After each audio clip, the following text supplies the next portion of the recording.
Today I'm going to be reading chapters 16 and 17 of the 14th Goldfish. It's 8 o'clock on Saturday morning and my grandfather is pacing in the front hall. He's been up and dressed since 6:30. I know because I'm the same way. I even get up early on Saturdays. Maybe it's a scientist thing because my mom is all about sleeping in late. When are we going? He calls out, his voice ringing through the house. He wants to get his own computer and a few things from his apartment. My mother promised him that she would take us over there on the weekend. Rome is going to fall again by the time you people get moving, he says. My mother stomps down the hall in her pajamas. She is not an early bird. Will you just relax, she snaps. I haven't even had my coffee. It's after 10 when we finally get to the car and head towards my grandfather's apartment. I look out of the window as we drive along the highway. We pass a sign for a biotech company. It says, "We are the future of medical research," and it has a picture of a bacterium on it that I recognize. Look, I say, Escherichia coli. I say to my grandfather. So it is, he says. What's that? My mother asks. It's a bacterium, I tell her. She gives my grandfather a quick glance. Are you brainwashing my daughter? Your daughter's interested in science. She shows great aptitude. You should encourage her more. I feel a flush of pride. Maybe this part of me, this science part, it was here all along like the seeds in an apple. I just needed someone to water it and help it grow. Someone like my grandfather. When we get off of the exit, my grandfather says to my mom, "Drive by the old place." He lives in an apartment building now, but when my grandmother was alive, they lived in a house. This is where my mother grew up. My mom parks next to a craftsman-style house with big blooms of lavender in the front yard. There's a tricycle in the driveway. My grandfather says, "Your mother's lavender is still there." It looks like they put in new windows, my mom says. Your mother would be thrilled, he says, and for some reason they both laugh. I don't know if it's memories that I have of my grandmother are actually real, or if they're just part of my memory because they've been told to me so many times.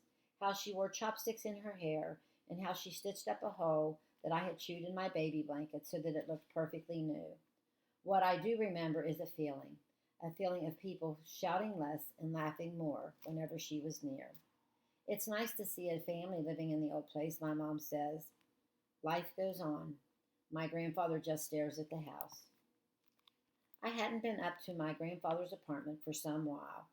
It's like walking back into 1975, my mother murmurs under her breath. The furniture is old. There's a yellowy orange velour couch with a plastic cover on it, and it has a matching orange recliner. I remember playing with the lounging chair when I was little, tipping the wooden handles so that I could lay back. Seriously, Dad, my mom says, running her hand along the couch, maybe you should think about a new couch. I like that couch, he says. I don't want to get rid of it. Besides, your mother picked it out. There are piles of scientific periodicals and little china figurines with fat-faced children that belong to my grandmother. Everything has a thin layer of dust on it. I wander over to the kitchen. Sitting on the counter is a huge cookie jar in the shape of a brown owl. I take off the lid and peek inside. Instead of cookies, there are packets of soy sauce. I guess that solves the mystery of where all the soy sauce ends up. My grandfather goes to a roll-top desk and opens it. He starts gathering papers and notebooks. Ellie, he orders, there's a suitcase in the bedroom closet. Go get it for me. Okay, I say. The bedroom is just like I remember it. The furniture is painted white with dark knobs. The bedspread is flowery and quilted and has a sheen to it. There are two dressers, hers and his. My grandmother's dresser looks like it has been dusted, and there's a vase of dried lavenders on top of it. But my grandfather's dresser is crowded with stuff. A jelly jar full of coins, a framed wedding picture of him and my grandmother, piles of receipts, pens with logos of local banks, toothpicks, dental floss, two pair of glasses, random buttons, and folded cloth handkerchiefs. In the middle of the mess is an old faded greeting card propped up next to a teddy bear.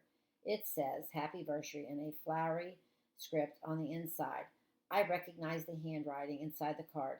It's the same as the one in the recipe box. To Melvin, happy 1 year anniversary, your blushing bride, Mona. I go to the closet and take the suitcase out. It tumbles to the floor and the top falls open.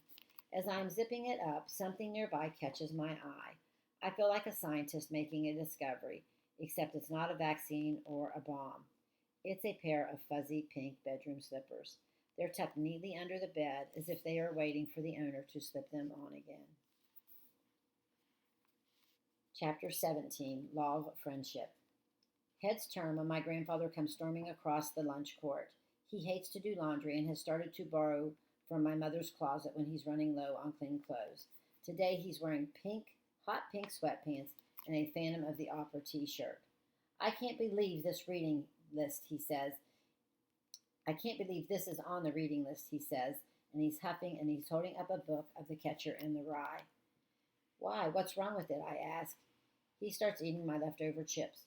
All this Holden kid does is whine. He should just get a job. I haven't read it yet, I say, although my mom talked about it all the time. Holden Caulfield is one of her heroes. You don't need to read it, Allie, my grandfather says. You should be reading the classics. I think that is a classic, Grandpa. Well, I highly doubt that Newton would waste his time reading this drivel, he says. Newton?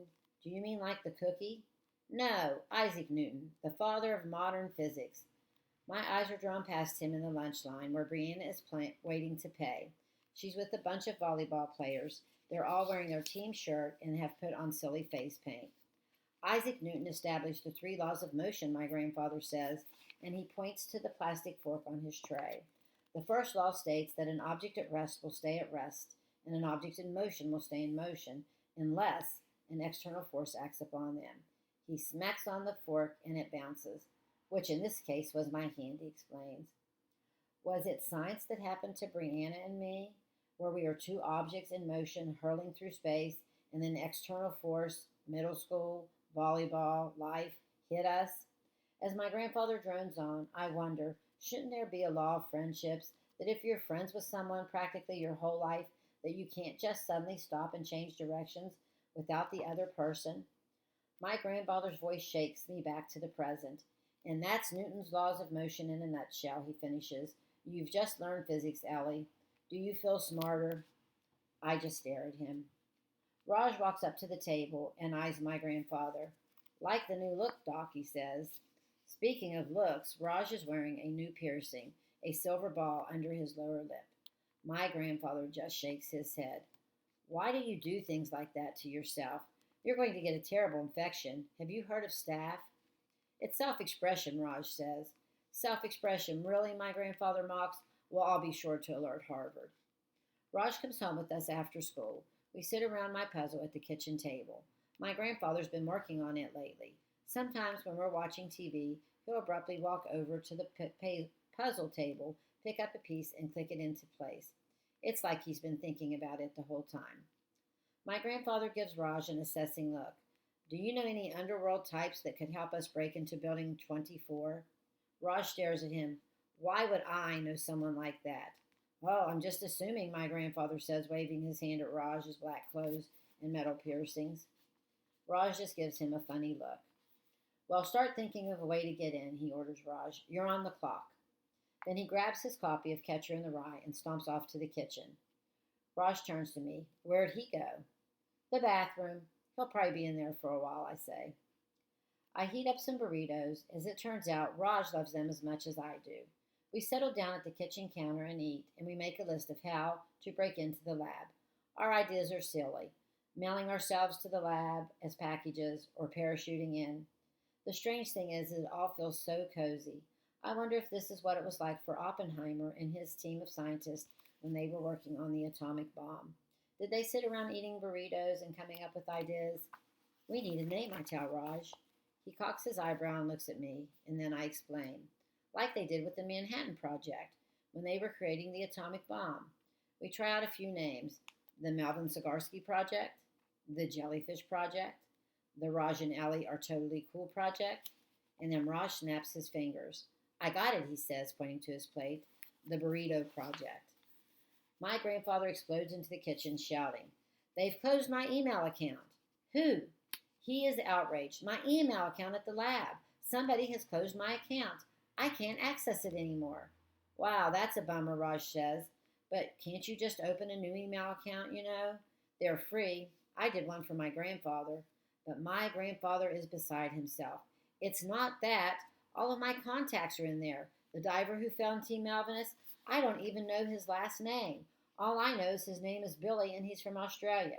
Do you have any idea how many Australian Billies there are? Raj and I share a look.